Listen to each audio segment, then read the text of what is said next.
بەناوی خوای گەورە و میهرەبان. پرسیارە باوەکان دەربارەی نەخۆشی شەکرە و وەڵامەکانی.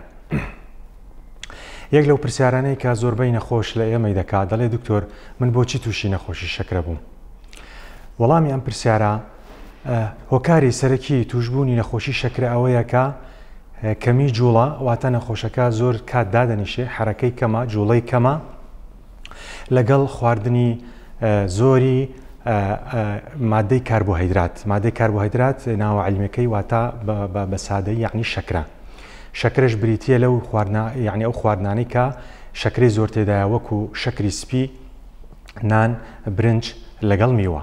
ئەمە هۆکاری سەرەکیە. هۆکارێکی دیکە لە بۆ توشبوونی نەخۆشی شەکرە بووە ماوەیە، واتە ئەگەر هاتوو لە خێزانەکە باب یا داک یا خوشک و برا هەبوو، ئەو نەفەرە معەرەزە ئەگەری هەیە کە تووشی نەخۆشی شەکرە بێ.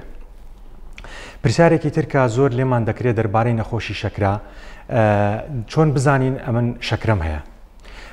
زۆر ئاسانە، فەحسێکی زۆر ئاسانە، ئیشی 2 دقە ناخایەنێ دەتوانی ڕێژەی شەکری خۆت بپێوی.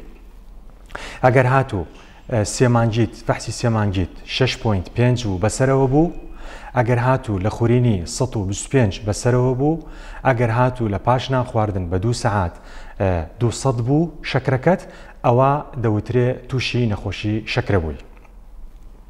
پرسیارێکی تری باوی نەخۆش و خەڵک دەربارەی نەخۆشی شەکرە، ئایا ئەمن چۆن ڕێگری بکرم لەوەی کە تووشی نەخۆشی شەکرە بم؟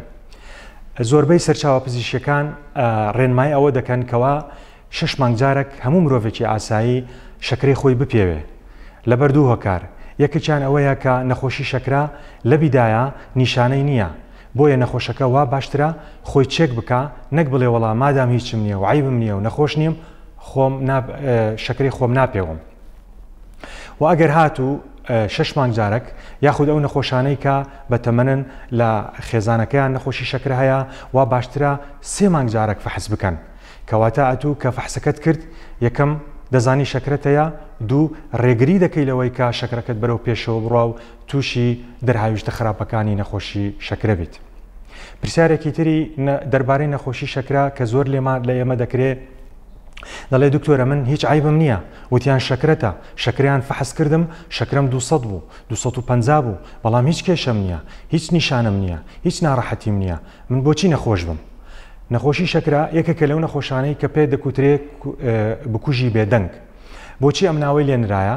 لەبەرەوەی لە بیدایە زۆربەی نەخۆشەکان نیشانەیان نییە، فلەبەرەوە دەبی 6 مانگجارێک وەکو گوتمان 3 مانگجارێک شەکری خۆت بپێوی، وەبی بێ ئەوەی هیچ نیشانە و نەخۆشیەکەتەبی شەکرەکە ببینیەوە و کۆنتترۆلیکەی بۆەوەی تووشی دەرهاویشتە خراپەکانی نەبی. فلەبەرەوە بڵێ لە بیدایە زۆر جار نەخۆش هیچ مشکلەی نییە، هیچ نەخۆش نییە، هیچ هەست بە نەخۆشی ناکە، بەڵام ئەوە ڕێدەگرێت لە دەرهاویشتە خراپەکانی شەکرە.